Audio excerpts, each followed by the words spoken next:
بسم اللہ الرحمن الرحیم۔ جن کا بھروسہ اللہ ہو ان کی منزل کامیابی ہے۔ حضرت علی علیہ السلام نے فرمایا، انسان واحد ایسی مخلوق ہے جس کا زہر الفاظ میں ہوتا ہے۔ رسول اللہ صلی اللہ علیہ وآلہ وسلم نے ارشاد فرمایا، میاں بیوی کو جدا کرنا شیطان کا سب سے زیادہ پسندیدہ فعل ہے۔ محمد مصطفیٰ صلی اللہ علیہ وآلہ وسلم کا فرمان، بندہ اس وقت تک کامل مومن نہیں ہو سکتا جب تک کہ مذاق میں بھی جھوٹ بولنا اور جھگڑنا نہ چھوڑ دے، اگرچہ سچا ہو۔ ابھی وقت ہے، سانسیں چل رہی ہیں، توبہ سنی جا رہی ہے، نیک اعمال ہو سکتے ہیں، گناہ چھوڑے جا سکتے ہیں۔ اس سے پہلے کہ زندگی ختم ہو جائے، اعمال نامے اور توبہ کے دروازے بند ہو جائیں۔ حضرت علی علیہ السلام نے فرمایا، ہر دعا اٹکی ہوتی ہے جب تک کہ تو اپنے نبی صلی اللہ علیہ وآلہ وسلم پر درود نہ بھیجے۔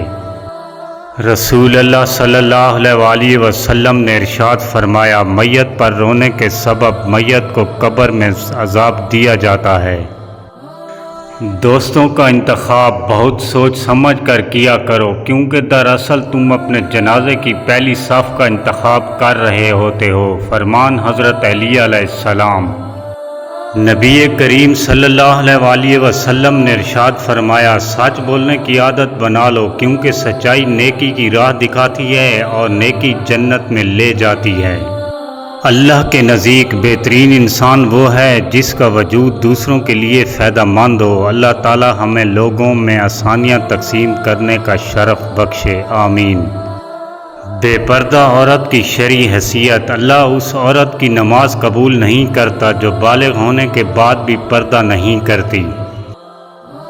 حضرت امام علی رضا علیہ السلام نے فرمایا، صدقہ دیا کرو خواہ وہ کم ہی کیوں نہ ہو، کیونکہ ہر چھوٹا کام جو خدا کی خاطر انجام دیا جائے عظیم ہے۔ رسول اللہ صلی اللہ علیہ وآلہ وسلم نے ارشاد فرمایا، بے شک آدمی گناہوں کی وجہ سے رزق سے محروم کر دیا جاتا ہے۔ رسول اللہ صلی اللہ علیہ وآلہ وسلم نے ارشاد فرمایا، وہ آدمی قیامت کے دن اللہ تعالیٰ کے سائے میں ہوگا جو اپنی جوانی عبادت میں گزارے۔ حضرت امام علی علیہ السلام نے فرمایا، جو اپنے غصہ پر قابو پا لیتا ہے وہ شیطان پر کامیاب ہو جاتا ہے، اور غصہ جس پر قابو پا لیتا ہے اس پر شیطان کامیاب ہو جاتا ہے۔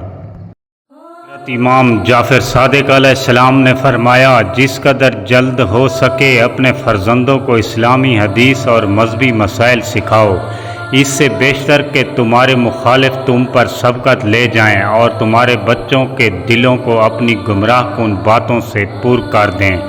آخر میں گزارش ہے کہ میرے چینل کو سبسکرائب کر دیجیے گا۔ اللہ نگہبان۔ دعا گو ساگر۔